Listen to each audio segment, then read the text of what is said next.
Hey guys, Morty Gillen here, trying something a little bit different today. I've got my Sony A7S, and I'm putting it inside of a cage that was designed for a Panasonic GH2. If you're not familiar with this cage, this is I believe it's called the Shrigg Jig. Tim from Indie Systems designed this with a GH2 user who I believe his name was Shrigg, and that's why it's called this.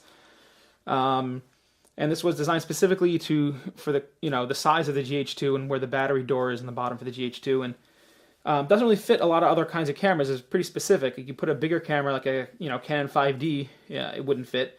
And I think even the GH3 and 4 might have been too tall to clear this. But the GH2 was a great cage. It wasn't too big.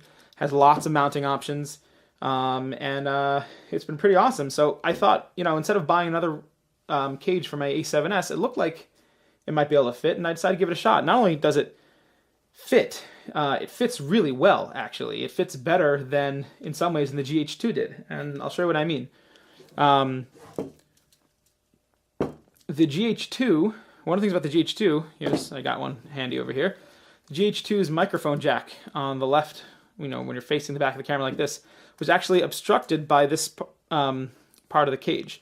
And to get it in, I actually used to have to loosen the bolt on the bottom, turn the camera, put the microphone in, and then turn it back, which was, not such a great thing to do, but that's what we had to do. But the clearance for the ports are all, this is really, really easy and pleasant to get to.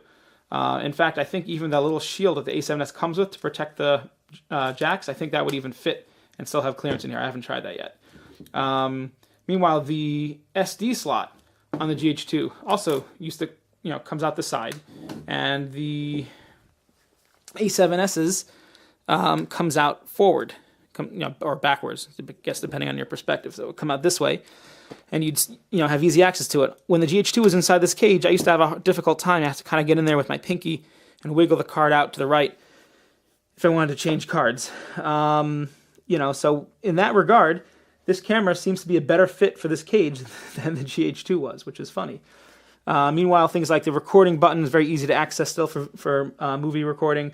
The shutter's not so easy to access, but it's okay because anyway, you're only going to be recording video with that button on the side there, which ironically is something that people complain about the A7S. Some people say they wish that the shutter button would stop and start video, and you can't set it to do that.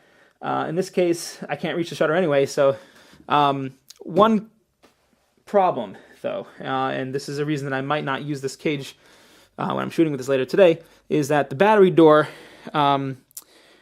doesn't line up. And this is a problem because this camera, specifically, anyone who shot with it knows that the batteries need to be changed pretty frequently.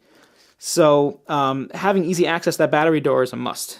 If I have to take the camera out of this cage every single time I switch the battery, that's going to be difficult. I was thinking of getting one of those dummy batteries and having a cord go out to an external, which is what I used to do with the GH2 for long recording, but I think the cover for the battery door is still kind of blocked. You see the little rubber piece in the back there that comes out, and that's where the wire for the dummy battery would come out. And I think it's still partially obstructed by the frame here. So, Tim, if you're watching this, you accidentally made an awesome 7S cage. All we need is to make that battery door a little bit bigger, and the same design would work great for an A7S. Yeah, pretty cool stuff. Thanks for watching.